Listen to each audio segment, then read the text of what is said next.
চশমা museum, a house of world class, জলট্যাক মোড়, বহরমপুর মডার্ন হোটেলের সামনে। ভোটের লড়াইয়ে মাঠে বামফ্রন্ট। মুর্শিদাবাদের জনসংযোগে অল ইন্ডিয়া ফরওয়ার্ড ব্লক প্রার্থী আব্দুল মান্নান। আগামী 23শে এপ্রিল 2026 প্রথম দফায় অনুষ্ঠিত হতে চলেছে বিধানসভা নির্বাচনের ভোট গ্রহণ। সেই পর্বে মুর্শিদাবাদ জেলার 22টি বিধানসভা আসনের জন্য বামফ্রন্ট তাদের প্রার্থীদের নাম ঘোষণা করেছে। তারই মধ্যে 64 নম্বর মুর্শিদাবাদ বিধানসভা কেন্দ্র থেকে বামফ্রন্ট মনোনীত অল ইন্ডিয়া ফরওয়ার্ড ব্লক প্রার্থী হিসেবে লড়াই করছেন আব্দুল মান্নান। আজ সিপিআইএম পার্টি অফিস থেকে বামফ্রন্টের কর্মী সমর্থকদের নিয়ে প্রার্থী আব্দুল মান্নান এলাকায় জনসংযোগ কর্মসূচি করলেন। সাধারণ মানুষের সঙ্গে কথা বলে তাদের সমস্যা ও দাবি দাওয়া শুনেন।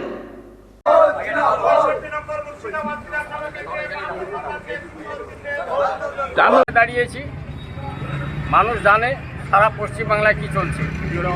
বিজেপি এবং টিএমসি দুই রাজনৈতিক দলই এবং তাদের যে প্রহসন, তাদের যে অত্যাচার, তাতে সারা পশ্চিমবাংলার মানুষ আজকে উৎকণ্ঠিত এবং তাদের জনজীবন বিপর্যস্ত। এবং এটাকে রিপেয়ার করার জন্যে বারবার প্যাকেজ ঘোষণা, মানুষের কাছে অনুদান ঘোষণা করা, সারা পশ্চিমবাংলাকে ঋণে জর্জরিত করে দেওয়া। 7 লক্ষ কোটি টাকা আজকে ঋণের জায়গায় পৌঁছে গেছে। যেখানে আমরা 2011-তে বামফ্রন্ট সরকার আমাদের ঋণ ছিল সেটা 1,85,000 টাকা, আর আজকে এটা ভারতবর্ষ স্বাধীন উত্তর ভারতবর্ষে এবং 2011 পর্যন্ত তৎকালীন ঋণ। আর আজকে 2011 থেকে 2025-26-এর 25-26 আসেনি, 24-25 যে আর অর্থবর্ষ সে পর্যন্ত প্রায় 7 লক্ষ কোটি টাকা ঋণ হয়ে গেছে। সারা পশ্চিমবাংলাটাকে ঋণে জর্জরিত করে দিয়ে, দেউলিয়া করে দিয়ে মানুষের কাছে যে প্যাকেজ তুলে দেওয়া, ভোট প্যাকেজ তুলে দেওয়া, এই ভোট প্যাকেজে আজকে তারা আবার মসনদকে দখল করতে চাইছে। সারা পশ্চিমবাংলায় এসআইআরে আজকে মানুষ জর্জরিত। সারা পশ্চিমবাংলায় যে টাকা বিনিময় হয়েছে তাতে মানুষ জর্জরিত। আজকে 2 কোটি বছরে চাকরি দেওয়া, তার কোনো নামগন্ধ নাই। বেকার যুবক সারা পশ্চিমবাংলায়, সারা ভারতবর্ষে অসহায় অবস্থায় আছে।